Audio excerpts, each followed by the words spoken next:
दोस्तों, अगर तुम्हारे पास गाड़ी है तो हो सकता है तुमने ऐसी सिचुएशन जरूर देखी होगी। अगर नहीं देखी तो हो सकता है फ्यूचर में तुम्हें देखने को मिल जाए। देखो यार, होता ये है कि हम महंगे महंगे टायर खरीदते हैं, उसके बाद टायरों में इस तरह की कोई ना कोई प्रॉब्लम आ ही जाती है। ऐसे में सवाल ये उठता है कि आखिर ऐसी प्रॉब्लम टायर में आई तो आई कैसे। हमने तो गाड़ी भी कम चलाया था, या फिर हमारी गाड़ी तो बिल्कुल रोड के अच्छे सड़कों पर चली है, फिर ऐसी प्रॉब्लम टायर में आ कैसे गई। दरअसल हम अपनी गलती मानते नहीं हैं और टायर में प्रॉब्लम आ जाती है, फिर हमारे दिमाग की दही हो जाती है। दरअसल होता यह है कि टायर की भी आदमी की तरह बिल्कुल अपनी एक लाइफ होती है। जैसे हम आदमी का ख्याल रखते हैं, वैसे हमें अपने टायर का भी ख्याल रखना होता है। जाने अनजाने हमसे गलतियां हो जाती हैं और हम टायर पे उतना ध्यान देते नहीं हैं। उसके बाद नतीजा ये होता है कि हमारे टायर वक्त से पहले ही ख़राब हो जाते हैं और हमारा एक्स्ट्रा खर्चा गाड़ी के ऊपर आ जाता है। तो दोस्तों, आज के इस वीडियो में इसी बारे में हम बात करने वाले हैं कि आखिर ऐसी प्रॉब्लम टायर में आती क्यों है और फिर हमें करना क्या चाहिए कि जिसकी वजह से हम अपने टायर को ऐसी प्रॉब्लम से बचा सकें। वीडियो दो पार्ट में डिवाइड होगी। पहली कि हमें करना क्या है अपने टायर के साथ जिससे हमारा टायर ऐसी प्रॉब्लम से बचा रहे, और दूसरी कि ऐसे क्या चीज़ हमें नहीं करनी है जिससे हमारा टायर इस तरह की प्रॉब्लम से घिर जाता है और हमारा टायर वक्त से पहले ही खराब हो जाता है। तो दोस्तों, आओ वीडियो को शुरू करते हैं। इससे पहले अगर तुम चैनल पे पहली बार आए हो तो हमारे चैनल को सब्सक्राइब करो। वीडियो अगर अच्छी लगे तो वीडियो को लाइक ज़रूर करना और अपने दोस्तों के साथ शेयर ज़रूर करना, क्या पता तुम्हारे या तुम्हारे दोस्त के काम आ जाए। तो आओ फिर वीडियो को शुरू करते हैं। तो दोस्तों, जैसा कि मैंने कहा था, ये वीडियो दो पार्ट्स में डिवाइड होगी कि हमें पहले करना क्या है और क्या नहीं करना है। तो पहले हम बात करते हैं हमें अपने टायर के साथ करना क्या है। तो दोस्तों देखो, सबसे पहले अपनी गाड़ी अगर कहीं भी पार्क करते हो, अगर तुम्हारे पास प्रॉपर एक गैराज है तो अपनी गाड़ी को हमेशा गैराज में पार्क करके रखो। इसके अलावा तुम्हें ये भी ध्यान देना है कि तुम्हारी गाड़ी जहाँ पे पार्क होती है वहाँ पानी ना लगता हो, यानी कि तुम्हारे गाड़ी के जो चारों टायर हैं वो पानी में भीगे ना रहते हों। अगर थोड़ी बहुत देर के लिए तुम्हें गाड़ी पार्क करनी है तो भले तुम अपनी गाड़ी धूप में या बाहर कहीं प्लेस पे पार्क कर लो, या फिर पानी भी लगा हो वहाँ भी तुम छोड़ सकते हो। मगर जहाँ पे तुम्हें डेली अपनी गाड़ी की पार्किंग करनी हो, जैसे कि तुम अपने घर में पार्क करते हो या फिर काफ़ी दिनों तक अगर गाड़ी तुम्हें नहीं निकालनी है, तो ऐसे जगह पे बिल्कुल भी तुम्हें पार्क नहीं करनी है जहाँ पे पानी इकट्ठा होता हो या फिर जो सन की रेज हैं वो सीधे तुम्हारे गाड़ी के टायरों पर पड़े।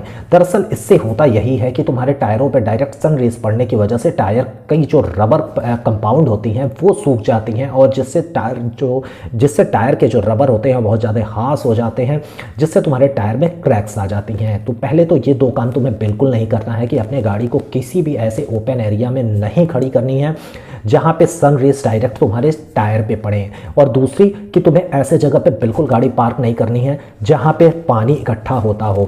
दोस्तों, इसके बाद तीसरा काम जो तुम्हें करना है, अगर तुम किसी भी ऐसे जगह ऑफ रोडिंग या किसी भी ऐसे एरिया से गाड़ी ड्राइव करके आते हो जहाँ से तुम्हारे गाड़ी के टायरों पर मड या कीचड़ वगैरह लगा है, तो तुम्हें उससे क्लीन ज़रूर करवा लेना है। क्योंकि अगर तुम्हारे टायर पे वो मड और कीचड़ लगा रहेगा, जिससे तुम्हारे टायर में आज नहीं तो कल कुछ दिनों बाद तुम्हारे टायर में क्रैक्स पड़नी ही पड़नी हैं, तो इससे भी तुम्हारे टायर पे इस तरीके के इम्पैक्ट आ जाते हैं। इसके अलावा तुम्हें समय समय पे जब भी गाड़ी वॉश करने के लिए देते हो तो तुम्हें टायर पॉलिश का यूज़ करना है। बहुत सारे ऐसे टायर पॉलिश ब्रांड्स हैं, आसानी से 400-500 रुपये तुम्हें ऑनलाइन भी मिल जाएगा। इसके अलावा ऑफलाइन मार्केट में भी तुम्हें देखने को मिल जाएगा। कुछ अच्छे टायर पॉलिश ब्रांड्स का लिंक मैं डिस्क्रिप्शन में दे रहा हूँ, तुम चाहो तो वहाँ से भी परचेज कर सकते हो।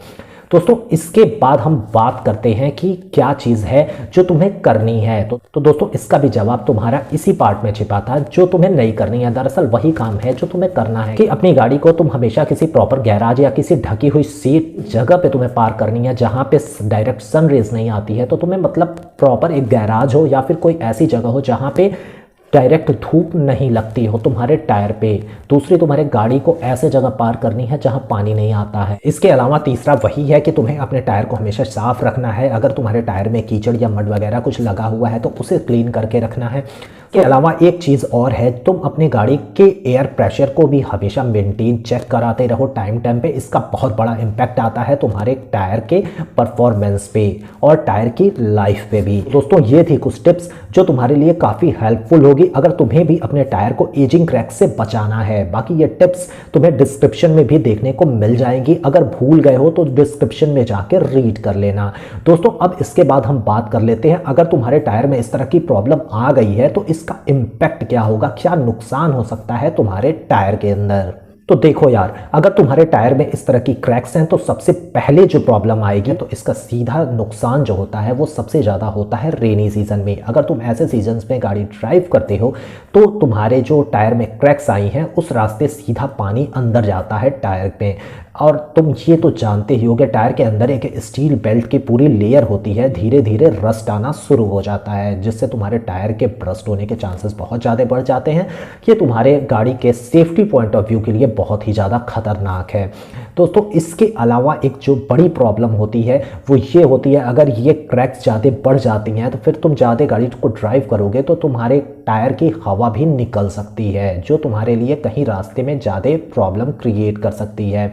इसके अलावा दोस्तों ये काफ़ी रिस्की होता है, ऐसे प्रॉब्लम्स में टायर कहीं भी रास्ते में ब्रस्ट हो सकता है हीट होके। इसके अलावा ये बार बार तुम्हें एयर लीकेज की भी प्रॉब्लम्स इसमें फेस करनी पड़ सकती हैं, मतलब कि तुम्हारे टायर पे बार बार पंक्चर जैसी प्रॉब्लम फील होगी तुम्हें, जो तुम्हें बहुत ज़्यादा प्रॉब्लम्स में डाल सकती हैं। दोस्तों इसके बाद सवाल ये उठता है, अगर मान लो तुम्हारे टायर में इस तरह की प्रॉब्लम आ गई तो अब तुम्हें करना क्या है? क्या तुम्हें टायर तुरंत चेंज करा लेना है या फिर तुम इस तरह की क्रैक को रिपेयर करा सकते हो या फिर इस पे तुम्हें चलना है? तो देखो यार, ये बिल्कुल डिपेंड करता है तुम्हारे टायर में आए हुए क्रैक के ऊपर। वो क्रैक कितनी है, कितनी कम है, कितनी ज़्यादा है, ये तुम किसी अच्छे एक टायर टेक्नीशियन के पास जाके किसी मैकेनिक को दिखा के चेक करवा सकते हो। अगर क्रैक ऊपर के इनिशियल लेयर्स पे ही हैं तो तुम्हें ज़्यादा घबराने की बात नहीं है। अगर तुम्हारी ड्राइव जो है वो बहुत ज़्यादा सिटीज़ के अंदर है तो तुम्हें कोई प्रॉब्लम नहीं है, तुम अपनी गाड़ी को ड्राइव कर सकते हो। अगर तुम्हें कोई मैकेनिक इस तरह का भी सुझाव देता है कि तुम इसे रिपेयर करा सकते हो किसी तरह का सीलर या कोई इस तरीके की चीज़ें डाल के, तो देखो यार ऐसी कोई भी चीज़ नहीं होती है, ये परमानेंट सॉल्यूशन नहीं है टायर क्रैक्स का। अगर टायर तुम्हारी एक बार रबर हास हो जाते हैं और उसमें क्रैक्स आ जाती है फिर वो टायर तुम्हें कंप्लीटली चेंज ही कराना पड़ेगा इन फ्यूचर। तो अगर तुम्हारा टेक्नीशियन ये बोलता है कि जो टायर की क्रैक्स हैं वो इनिशियल हैं सिर्फ ऊपर के लेयर में, तो कुछ दिन तक अगर तुम्हारी राइड कम है, सिटीज़ के अंदर है, तो कुछ दिन तक तुम चल सकते हो। बशर्ते अगर तुम्हें हाईवेज पे ज़्यादा चलना होता है, तुम्हारी हाई स्पीड ड्राइविंग है या फिर तुम इस तरीके से रफली अपनी गाड़ी का यूज़ करते हो, तो मैं बिल्कुल भी तुम्हें रिकमेंड नहीं करूँगा कि ऐसी सिचुएशन में तुम टायर के साथ अपनी गाड़ी को ड्राइव करो, क्योंकि ये बिल्कुल भी सेफ्टी के अगेंस्ट है और तुम्हारी गाड़ी के सेफ्टी पॉइंट ऑफ व्यू से ये बहुत ज़्यादा रिस्की है। तो दोस्त देखो, ये थी वीडियो टायर के एजिंग क्रैक के ऊपर। उम्मीद करता हूँ तुम्हारे सारे पॉइंट्स क्लियर होंगे। अगर फिर भी कोई तुम्हारा सवाल है तो तुम हमें कमेंट बॉक्स में नीचे पूछ सकते हो। उम्मीद करता हूँ ये वीडियो तुम्हें पसंद आई होगी। बहुत जल्द किसी नई वीडियो के साथ फिर मिलेंगे।